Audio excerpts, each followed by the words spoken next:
तपती गर्मी में बिना पैरों में चप्पल पहने हरीश और भव्या भागते हुए जाते हैं। उनसे थोड़ी ही दूर पे शारदा थी। उन्हें भागते हुए देखकर पकड़ने के लिए पीछे पीछे वो भी भागती है।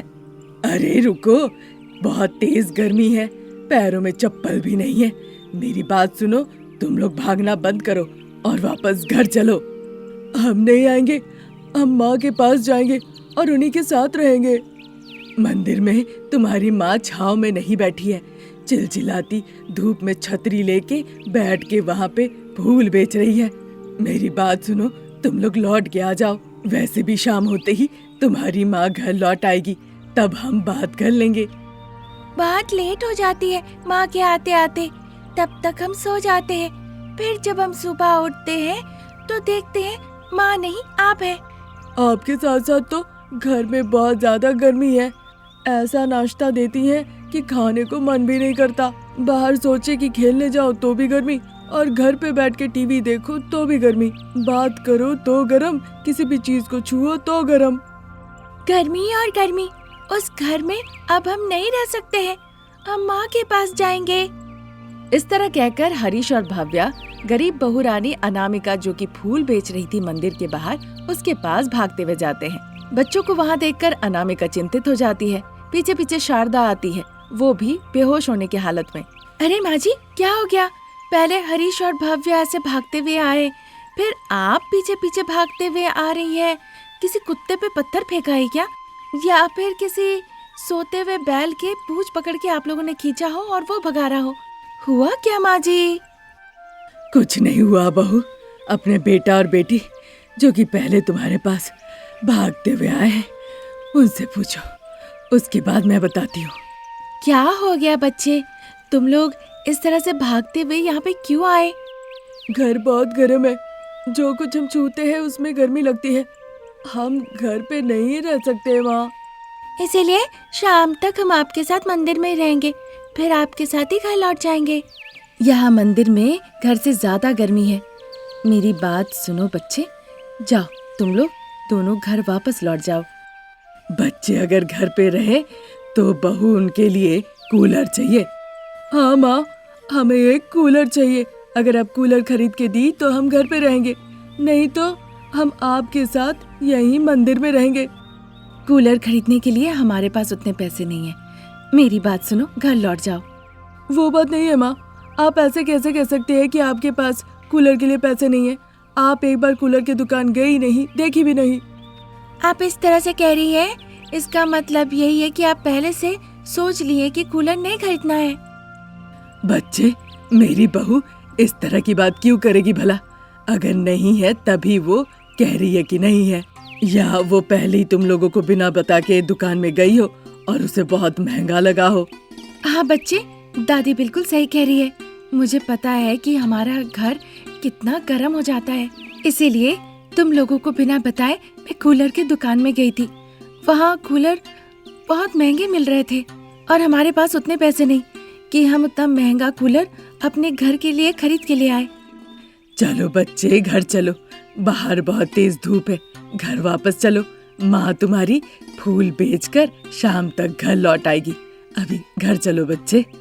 इस तरह सास बहू चाहे कितनी भी कोशिश क्यों ना कर ले, लेकिन हरीश और भव्या उनकी एक बात नहीं सुनते। ठीक है माँ, एक बार हमारे खातिर कूलर की दुकान में चलो।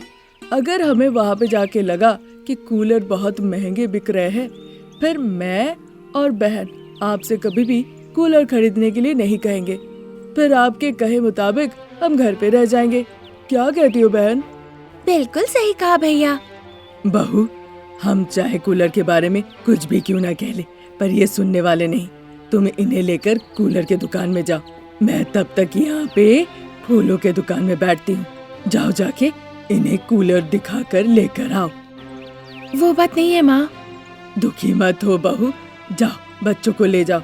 चाहे कितना भी महंगा क्यों ना हो कूलर, उन्हें दिखा के ले आओ। वो देखेंगे अपनी आंखों से, तभी उन्हें विश्वास होगा। सासू माँ शारदा की ऐसी बातें सुनकर बहू अनामिका मन ही मन कहने लगती है, ठीक है माँ जी, बच्चों को लेकर मैं पास के ही कूलर की दुकान में जाती हूँ। आप तब तक ये फूलों का दुकान देखते रहिएगा।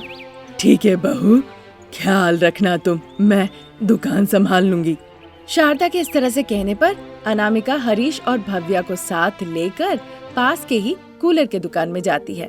वहाँ पे तरह तरह के कूलर रखे हुए थे और वहाँ पे ढेर सारे ग्राहक भी थे। हरीश और भव्या कूलर के दुकान में जाके बड़े ही आश्चर्य होकर देखने लगते हैं। वहाँ पे देखते देखते 1 घंटा निकल जाता है। तभी भी बच्चे कूलर देखे ही जा रहे थे। वहाँ पे एक बड़ा सा कूलर देखकर हरीश कहता है, माँ इस कूलर को देखो, मुझे और बहन को ये कूलर बहुत पसंद है। माँ इसे ले लो ना।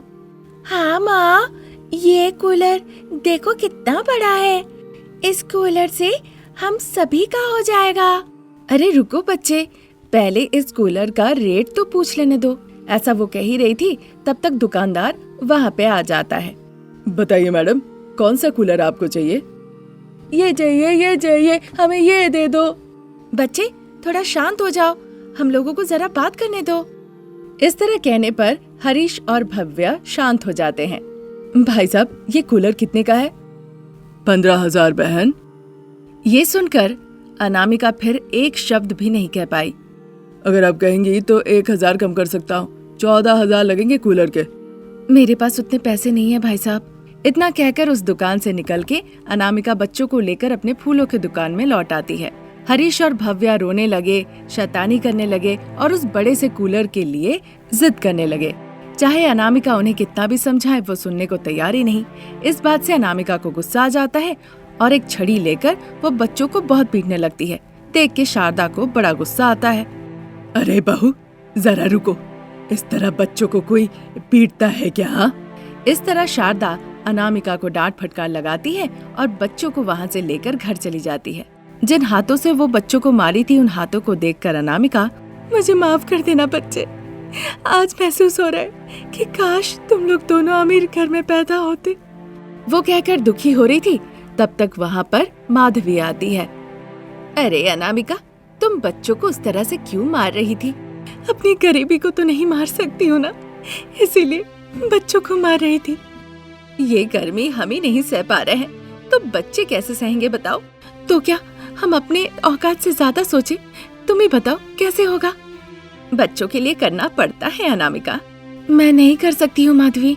हमें कूलर कम भाव में भी तो मिल सकते हैं ना। वो सब बहुत छोटे हैं, सिर्फ एक ही को हवा लग पाएगा। बाकी लोग क्या करेंगे तुम ही बताओ फिर। अभी हाल ही में मैंने पढ़ा था कि किसी ने बहुत ही सस्ते दाम में कूलर बनाया है। क्या कहा? हम अपने से कूलर भी बना सकते हैं क्या? हाँ अनामिका, किसी टेक्नीशियन से पूछ के देखो। कहकर माधवी वहाँ से चली जाती है।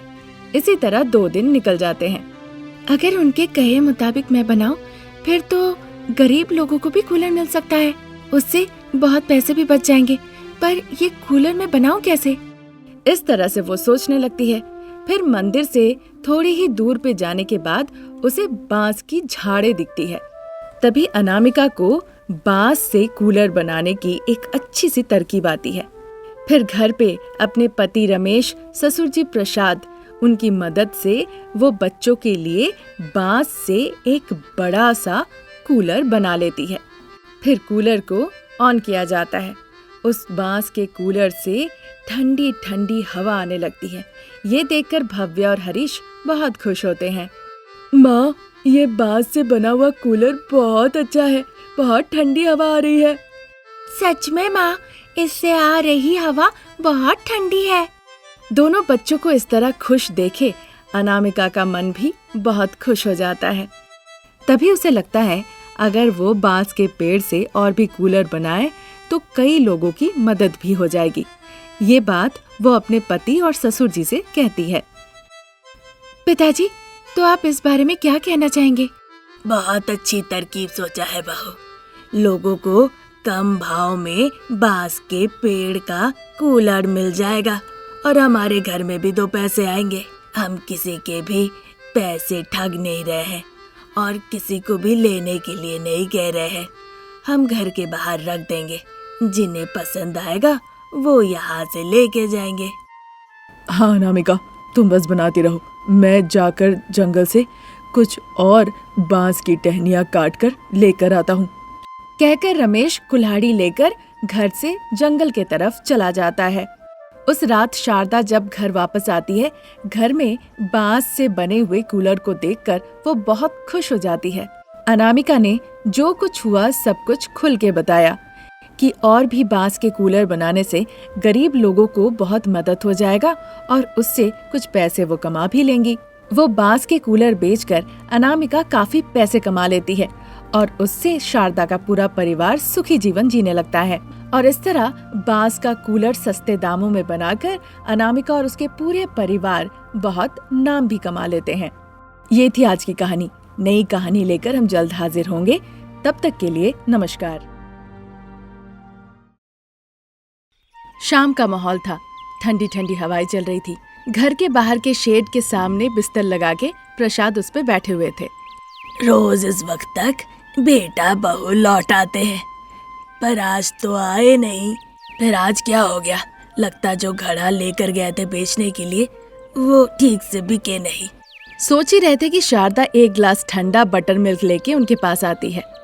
ये लीजिए, ठंडा ठंडा पी लीजिए। इस तरह कहकर प्रसाद को देती है। प्रसाद देर न करते हुए जल्दी से पी लेते हैं। घड़े के ठंडक के आगे कोई चीज नहीं टिक सकता है ना। हाँ जी, इसीलिए तो हमारे बनाए मिट्टी के घड़े सबसे ज्यादा बिकते हैं। बड़ा घड़ा पानी के लिए और छोटे घड़े मट्ठा के लिए। हाँ शारदा, लेकिन बेटा बहू घड़ा बेचने के लिए निकले थे, वो दोनों अभी तक लौटे नहीं। क्या तुमने उन्हें फोन करके पूछा क्यों देर हो रही है? वो तो नहीं पूछा, पता नहीं वो दोनों घड़ा बेचने के लिए कहाँ कहाँ घूम रहे हैं। वो तो करना ही पड़ेगा। हम घड़ा बनाते हैं और उन्हीं को बेचते हैं, उसी से हमारी जीविका चलती है। उन घड़े के बिकने से ही 2 वक्त की रोटी मिलती है। वो तो सच है जी। मनोरमा के पास जाकर पोता पोती को ले आओगी क्या? अभी तक उनकी पढ़ाई खत्म नहीं होगी। जैसे ही खत्म होगा तो मनोरमा फोन करेगी, मैं जाके लेकर आऊंगी। इस तरह शारदा और उसके पति बातचीत कर रहे होते हैं।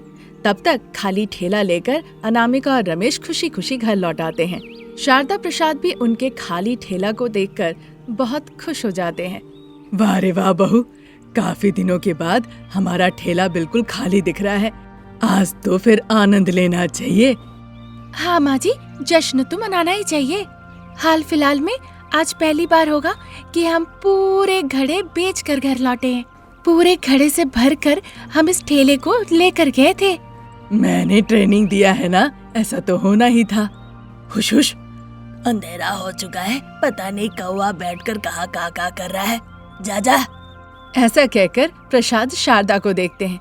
शारदा भी चारों तरफ देखने लगती है। कहाँ है कौवा? मुझे तो कहीं भी नहीं दिख रहा है। इस तरह से कहने पर रमेश और अनामिका हंसने लगते हैं। तब शारदा को समझ में आता है कि प्रसाद अब तक किसे कौवा कह रहे थे। फिर वो गुस्से से प्रसाद को देखने लगती है। माँ जी, आज सारे घड़े बिक गए हैं। ये रहा पैसा, ये रहा, रख लीजिए। इतना कहकर अनामिका सारे पैसे शारदा को देती है। पैसे लेकर शारदा की आंखें भर आती है। क्या शारदा, पैसे देखकर तो तुम्हें खुश होना चाहिए और तुम रो रही हो। थोड़ा मुस्कुराओ भी। ये दुख के आंसू नहीं है जी, ये खुशी के आंसू है।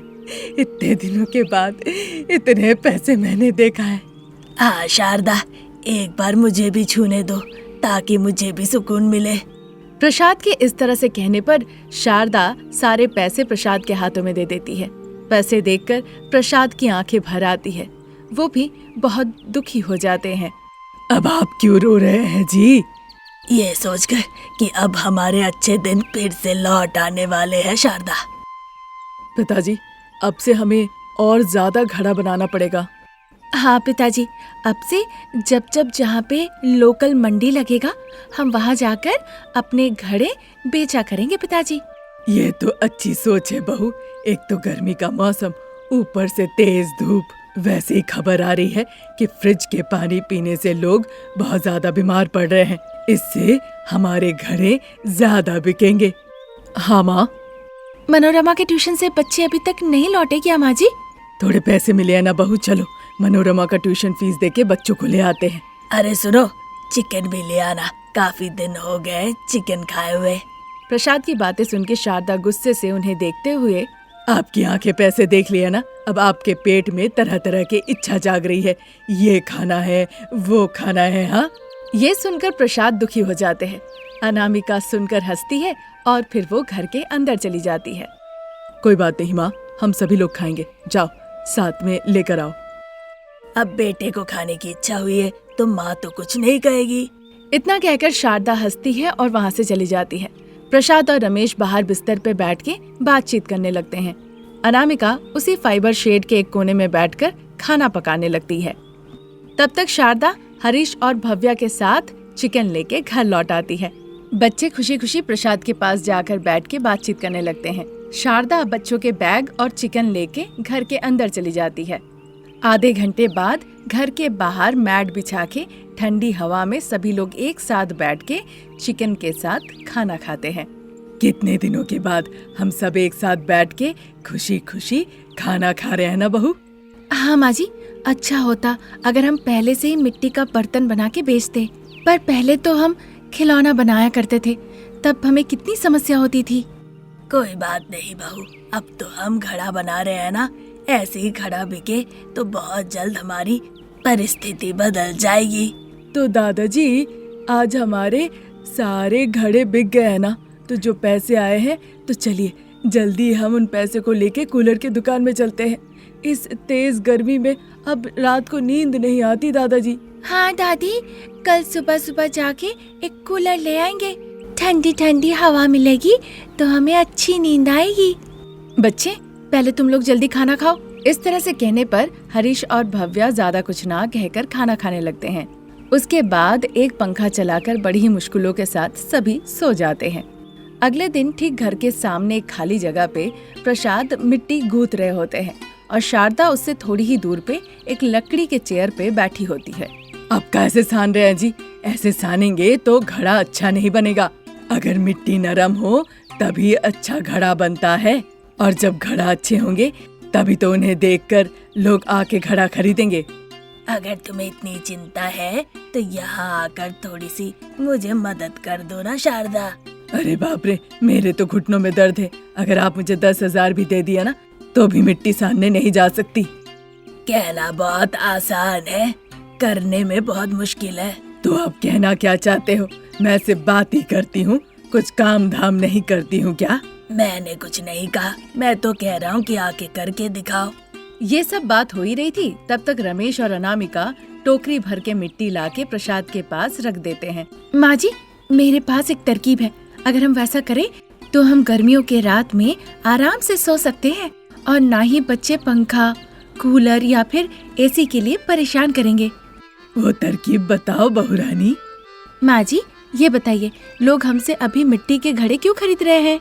और क्यों बहू, पानी ठंडा रहेगा, छाछ ठंडा रहेगा इसलिए। आखिर में सबको समझ में आ गया है कि इससे पानी ठंडा रहता है ना?